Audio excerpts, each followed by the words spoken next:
تو اس حوالے سے جو ان کے ہیٹرز ہیں انہوں نے یہ خبریں پھیلائی کہ جان بوجھ کر یہ بیمار ہوئے. تو اس معاملے پر جو عدالت ہے انہوں نے کہا کہ آپ اس معاملے کو چھوڑیں. ایف آئی اے پروسیکیوٹر کو ہدایت کی کہ آپ میڈیا پر بات کرنا بند کریں, آپ کیس کے میرٹس پر قانون کی بات کریں اور قانون کے مطابق یہ عدالت جو ہے فیصلہ کرے گی. سلمان صفدر صاحب نے دلائل دیتے ہوئے کہا کہ اسلام آباد کی تمام پروسیکیوشن ایجنسیز نے اس توشہ خانہ کیس پر ہاتھ سیدھا کیا. ایف آئی اے, اس کے علاوہ پولیس ہے الیکشن کمیشن نے بھی توشہ خانہ کیس کیا ہے اور پولیس نے بھی توشہ خانہ جعلی رسید کا کیس بنایا ہوا ہے. یعنی تمام لوگوں کو آپ ایکٹیو کر دیتے ہیں کہ جاؤ جا کر اس میں سے اپنے مطلب کی چیزیں نکالو اور کیس بناؤ. ایک اگر ادارہ کسی کیس کے اندر انویسٹیگیشن کرتا ہے اور اس میں اسے بری کر دیا جائے ملزم کو, تو یہ کیسے ممکن ہے کہ دوسری ایجنسی دوبارہ سے کیس کو شروع کرے, وہی گواہ جو ہے وہ پیش کیے جائیں, دوبارہ سے چلان آئے, پروسیکیوشن دلائل دے اور پھر آپ عدالت کے سامنے. یہ تمام چیزیں عمران خان کی رہائی کو روکنے کے لیے ہے. جب ہم یہ کہتے ہیں نا کہ خان صاحب کو رہا کر دیا گیا تو اس وقت وہ رہائی ہو جاتے ہیں اور ان کی ضمانت بھی ہو جاتی ہے, لیکن ایک کیس کے بعد دوسرا, دوسرے کے بعد تیسرا, تیسرے کے بعد چوتھا, یہ کیسز جو ہے بنائے جا رہے ہیں. آج لاہور میں بھی یہی ہوا, وہاں پر بھی یہ 62 مقدمات کی کہانی جو ہے وہ خان صاحب کی بہن کی طرف سے رکھی گئی. وہاں پر کیا ہوا, اور عدالت کے جج کو تھوڑا سا ہم شرمندہ ضرور کریں گے چونکہ جو اس کے ریمارکس ہیں جو اس نے فیصلہ دیا. عمران خان کے وکیل نے دلیل دی کہ جو ایف آئی اے عمران خان کے خلاف یہ کیس چلا رہی ہے وہی عمران خان کے خلاف سائفر کیس کی پروسیکیوشن میں ناکام ہو چکی ہے. توشہ خانہ 2 کیس میں ایف آئی اے کی تفتیشی ٹیم نے بہت تیزی کیسے کام کر لیا. اسلام آباد ہائی کورٹ کے سامنے انکشاف ہوا کہ نیب سے ایف آئی اے کو کیس ملا تو ایف آئی نے اپنے ایک الگ سے چلان 18 سے 20 سپتمبر کے مختصر ترین وقت کے دوران تیار بھی کر لیا. یعنی یہ کیسے ممکن ہے, ادھر سے کیس آتا ہے 2 دن میں آپ تیار کرتے ہیں اور پیش بھی کر دیتے ہیں.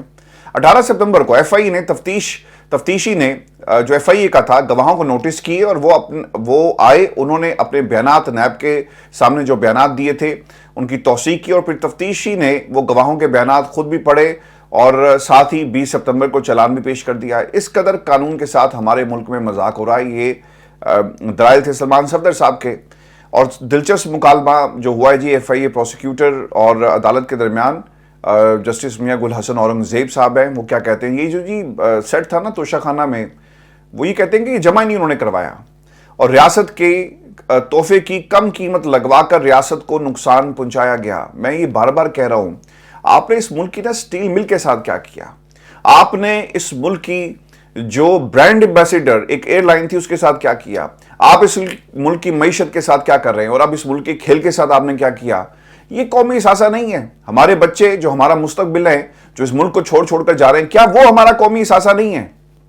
لیکن انہیں یہ سیٹ کی پڑی ہوئی ہے کہ دیکھیں جی ملک کے ساتھ دشمنی ہو گئی. جب آپ انٹرنیشنلی کوئی ایگریمنٹ کرتے ہیں اور اس ایگریمنٹ کے اندر جو لکوناس آپ چھوڑ کر آتے ہیں جس سے پاکستان کی معیشت کو نقصان پہنچتا ہے, مثال کے طور پر براڈ شیٹ کا معاملہ آپ کے سامنے ہے, ہمارے قومی خزانے کو کتنا نقصان ہوا ایک غلط ڈرافٹنگ کی وجہ سے, اس کے اوپر کوئی بات نہیں کرتا. ریکو ڈک کے اندر کیا ہوا, ہم اربوں روپیہ باہر دے رہے ہیں. اس ملک کے اندر روزانہ کشکول کو تیار کیا جاتا ہے. ہمیں نہیں معلوم کہ عام آدمی جو روزانہ کی بنیاد پر روزی روٹی کی چکر میں پھر رہا ہے, اس ملک کے اثاثوں کے ساتھ کیا ہو رہا ہے. آئی ایم ایف کی کڑی شرائط ہم پر رکھی جاتی ہے, اس پر کوئی بات نہیں کرتا. لیکن یہ جو سیٹ ہے نا, یہ بڑا امپورٹنٹ ہے. ریاست کو ایک سیٹ نے نقصان پہنچا دیا. عمران خان اور ان کی بیوی دونوں نے فائدہ اٹھایا. یہ کون کہہ رہا ہے؟ یہ پروسیکیوشن کہہ رہی ہے. جسٹس میاں گل حسن اورنگزیب نے کہا کہ عمران خان کو کیسے فائدہ ہوا. ایف آئی اے کے وکیل نے اس کا جواب دیا کہ جب بیوی کو فائدہ ملتا ہے تو شوہر کا بھی فائدہ ہوتا ہے. یہ دلیل دیکھیں اس ملک کی, اس ملک کے سب سے مقبول لیڈر کے ساتھ آپ کیا کر رہے ہیں. تاریخ سر آپ کو معاف نہیں کرے گی, نہ اس ملک کی اسٹیبلشمنٹ کو معاف کرے گی, نہ اس ملک کی اشرافیہ کو معاف کرے گی, نہ اس ملک کے سیاستدانوں کو معاف کرے گی, نہ اس ملک کے ججوں کو معاف کرے گی, اور اس عدلیہ کو کبھی معاف نہیں کرے گی. ہماری جو نسلیں ہیں نا, آپ کا گریبان پکڑیں گی. آپ کو جو آپ اس ملک کے ساتھ کریں نا, یہ سلوک آپ کی آنے والے نسلوں کے ساتھ بھی ہوگا. اور پھر یہ بھی یاد رکھیے گا کہ جب تاریخ کے اوراق کو پلٹا جائے گا تو وہاں پر آپ کا نام جو ہے وہ کالے حروف میں لکھا ہوگا, اور جو تاریخ ہے ہماری آپ کے اوپر لان تان کر رہی ہوگی کہ آپ نے 2024 میں اس ملک کی جڑوں کو کیسے کھوکھلا کیا. جسٹس گل حسن یہ بھی کہتے ہیں, اور پلیز میری بیوی کی چیزیں میری نہیں ہیں, ہم پتہ نہیں کس دنیا میں رہتے ہیں. اور پھر اس کے بعد یہ جو لاہور ہائی کورٹ نے آج جو ایک طرح سے ایک مذاق کیا ہے, یہ بھی میں آپ کو بتا دیتا ہوں, کیونکہ اب اس میں بھی کچھ بڑی جو کوشش ان کی تھی وہ ایک طرح سے عدالت سے حکومت کو ریلیف ملا ہے عمران خان کے خلاف. عدالت میں جی کیا ہوا, جو فاروق حیدر صاحب کی عدالت ہے, یہاں پر نورین نیازی کی جانب سے درخواست دائر کی گئی, اور اس درخواست میں محکمہ داخلہ پنجاب اور وفاق کی جانب سے بانی پی ٹی آئی پر درج مقدمات کی رپورٹس عدالت میں پیش کی گئی. عدالت کو بتایا گیا کہ عمران خان کے خلاف اسلام آباد پولیس نے 62 کیسز درج کر رکھے ہیں اور پنجاب کی حدود میں 54 مقدمات درج ہیں. سماعت کے دوران درخواست گزار کے وکیل نے عدالت سے درخواست کی کہ عمران خان کو تمام مقدمات میں ضمانت دی جائے. اس پر جسٹس فاروق حیدر نے کیا کہا, غور سے سنیے گا. یہ ہائی کورٹ کے جج کے حالات ہیں, اگر ہم انہیں کمپرومائز جج نہ کہیں تو اور کیا کہیں. فاروق حیدر صاحب یہ کہتے ہیں کہ میرے نزدیک ملزم کا ضمانت قبل از گرفتاری میں عدالت کے روبرو پیش ہونا ضروری ہے. تو سر انہیں پیش کون کرے گا, کس طرح سے عمران خان کو عدالت کے سامنے لایا جائے گا, یہ ایک بنیادی سوال ہے. اگر آپ سمجھتے تھے اور اگر وہاں پر کوئی نقطہ اٹھاتا کہ سرکار وہ تو گرفتار ہیں, آپ کی حدود آپ کے قبضے میں ہے, یعنی ریاست کے قبضے میں ہے, تو آپ انہیں بلا لیں اور وہ پیش ہو جائیں گے, ویڈیو لنک کے ذریعے پیش کر دیا جائے. لیکن یہ نہیں کہا. جسٹس فاروق حیدر نے کہا کہ جاؤ جا کر لے کرو. یعنی اب یہ بھی درخواست گزار کی ذمہ داری ہے کہ وہ عمران خان کو عدالت کے سامنے لے کر آئے. تو ویورز, عدالت جو ہے نا وہ ایک طرح سے سہولت کاری کر رہی ہے. لاہور ہائی کورٹ میں آج ہم نے سہولت کاری ہوتے ہوئے دیکھی جو جسٹس فاروق حیدر صاحب کے فیصلے سے ہمیں نظر آ رہی ہے. ویورز, اس وقت جب میں آپ سے مخاطب ہوں تو ولی صاحب اسلام آباد میں پریس کانفرنس کر رہے ہیں, اور انہوں نے انقلاب کو روکنے کے لیے خیبر پختونخوا میں نون لیگ کے ترجمان کو لانچ کیا ہے. تقریباً 25 منٹ سے وہ مسلسل خطاب کر رہے ہیں, اور ان کے پاس اب یہی رہ گیا نا, چلے ہوئے کارتوسوں کو یہ چلائیں گے. اور وہ صبح جہاں پر نون لیگ کا دور دور تک نام و نشان بھی نہیں ہے, وہاں پر یہ ترجمان صاحب کو پاکستان کے نیشنل ٹیلی ویژن چینل کے اوپر یہ ٹائم دیا جا رہا ہے, کیونکہ حکم یہ ہے کہ روک لو, پیغام پہنچاؤ, اور ان کو جتنا تم گندا کر سکتے ہو گندا کرنے کی کوشش کرو. وہی گھسے پٹے جملے آپ کو نظر آئیں گے, بلین ٹری کہاں ہیں, نوکریاں کہاں ہیں, توشہ خانہ میں یہ ہو گیا. لیکن جو لوگ اس ملک کے ساتھ کر رہے ہیں اس پر بھی بات آپ کریں. میں ویورز آپ کو یہ بھی خبر دے دوں کہ اسلام آباد ہائی کورٹ میں ایک انتہائی اہم سماعت ہوئی ہے. پیمرا کے دفاعی تجزیہ کاروں کی ٹی وی پروگرامز میں شرکت کو آئی ایس پی آر کی کلیئرنس سے مشروط کرنے کے نوٹیفیکیشن کے خلاف کرنل ریٹائرڈ انعام رحیم کی درخواست پر اسلام آباد ہائی کورٹ کے جسٹس بابر ستار نے آج سماعت کی ہے. عدالت نے پیمرا سے جواب اور ریکارڈ طلب کر رکھا ہے کہ ایسا کیسے ممکن ہے, جو نوٹیفیکیشن آپ نے جاری کیوں کیا اور اس کی ضرورت جو ہے وہ کیوں محسوس ہوئی. کیا آرم فورسز یا آئی ایس پی آر نے ایسی کوئی درخواست کی ہے. جسٹس بابر ستار نے وزارت دفاع سے آئی ایس پی آر کی لیگل سٹینڈنگ سے متعلق بھی جواب طلب کر رکھا ہے, اور پیمرا نے دفاعی تجزیہ کاروں کی ٹی وی پروگرامز میں شرکت آئی ایس پی آر کی اجازت سے مشروط کرنے کا اصل ریکارڈ اسلام آباد ہائی کورٹ کے جسٹس بابر ستار کے سامنے پیش کر دیا جی. اور پیمرا ریکارڈ کے مطابق ٹی وی پروگرامز میں دفاعی تجزیہ کاروں کی شرکت سے متعلق نوٹیفیکیشن جاری کرنے کے لیے چیئرمین پیمرا کی تحریری طور پر منظوری آپ کو جو ہے دینی چاہیے, لیکن وہ موجود نہیں ہے. اور وکیل نے یہ بھی بتایا کہ آئی ایس پی آر نے اپنے تحفظات کا اظہار کیا تو چیئرمین پیمرا کی زبانی منظوری سے نوٹیفیکیشن جاری کر دیا گیا. جسٹس بابر ستار نے یہ بھی کہا کہ آپ یہ ریکارڈ لے کر آئے ہیں, پیمرا خود کو کیوں شرمندہ کر رہا ہے. آئی ایس پی آر نے پیمرا کے سامنے اپنے تحفظات کا اظہار کیا تھا, جس کے بعد نوٹیفیکیشن جاری کیا گیا. وکیل پیمرا نے یہ موقف اپنایا, اور پھر آئی ایس پی آر کیسے ڈائریکٹو جاری کر سکتا ہے, یہ سوال اٹھایا گیا. آئی ایس پی آر کی لیگل سٹینڈنگ کیا ہے, وہ جو بھی کہیں پیمرا کی سٹیچوری باڈی ہے, قانون کے مطابق آپ کو فیصلہ کرنا چاہیے تھا. جسٹس بابر ستار نے پیمرا کو ان ریمارکس کے ساتھ 2 ہفتے کا وقت دیا کہ کیا آپ واقعی چاہتے ہیں کہ میں اس سے متعلق ججمنٹ دوں. آپ کو پہلے بھی موقع دیا تھا, اور جائیں اپنا مسئلہ فکس کریں, 2 ہفتے میں اسے حل کریں, ورنہ میں ججمنٹ دوں گا. آئی ایس پی آر یا پیمرا کا کیا تعلق ہے کہ وہ بتائیں کہ ٹی وی پروگرامز میں کون بیٹھے گا اور کون نہیں بیٹھے گا. اسلام آباد ہائی کورٹ نے جی ایک بڑی خبر میں آپ کو یہ بھی دے دوں, واضح آرڈر کے باوجود عمران خان سے پی ٹی آئی رہنماؤں کی اڈیالہ جیل میں ملاقات نہ کرانے پر